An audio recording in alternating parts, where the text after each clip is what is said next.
Bismillahirrahmanirrahim. Assalamualaikum warahmatullahi wabarakatuh.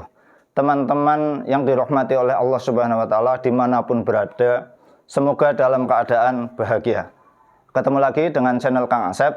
Saya di sini akan menjelaskan yaitu tentang air salju dan juga air barot atau air hujan es. Kenapa kok di sini saya jelaskan tersendiri? Karena di sini banyak terjadi yang namanya penyimpangan atau kekurang sesuaian di dalam terjemah ataupun di dalam ketika ada yang menyampaikan, baik itu ustadz, baik itu guru ataupun sesama pelajar, ketika menerjemah kebanyakan terjemahnya ikut di dalam terjemah di dalam buku baik bahasa Indonesia maupun bahasa Jawa, itu banyak terjadi yang menurut saya itu salah. Kenapa kok saya bilang berani mengatakan itu salah? Yang pertama yaitu air salju, air salju. Di sini air salju termasuk 7 macam air yang bisa digunakan bersuci. Air salju kita sudah biasa lihat di TV, ya.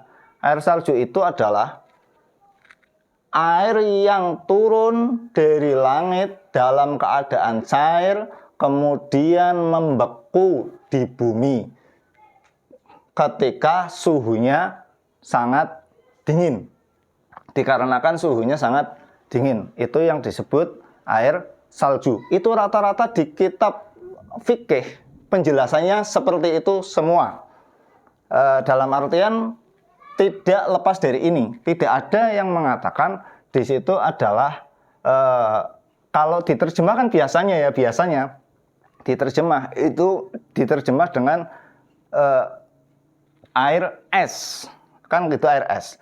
Sedangkan di Indonesia yang namanya air es itu adalah bisa dibuat sendiri, dalam artian air yang membeku, air yang dibekukan, itu yang disebut air es. Kita taruh di kulkas, air yang tadinya cair taruh di kulkas kemudian membeku menjadi air es, itu yang disebut air es. Kalau di Indonesia pemahamannya kan seperti itu, baik itu air mutlak atau air selain air mutlak. Kalau air mutlak itu nggak terlalu bermasalah, masih bisa untuk suci dan mensucikan. Walaupun nanti ketika mencair nanti bisa untuk suci dan mensucikan. Tapi kalau bukan air mutlak, walaupun jadi es, ketika mencair tetap nggak bisa untuk suci dan mensucikan. Nah, makanya di sini adalah air salju, yaitu air yang turun dari langit dalam keadaan cair, hujan dari langit dalam keadaan cair kemudian membeku ketika sampai bumi. Kan putih pertamanya, cair, terus turun sampai ke bumi, lama-kelamaan jadi membeku sampai musim salju selesai. Bisa untuk main ski, nggak bisa untuk dibuat manusia, bisa untuk main ski, main apa aja lah, intinya yang berhubungan dengan salju. Nah, di situ yang namanya kapan bisa untuk dibuat untuk sesuci, yaitu ketika mencair air salju itu. Itulah yang disebut air salju. Jadi sekali lagi dibenarkan untuk terjemahannya supaya sesuai kayak gitu ya. Oke, mungkin cukup untuk pertemuan ini. Nanti pertemuan selanjutnya yaitu tentang air barot. Cukup sekian, semoga bermanfaat.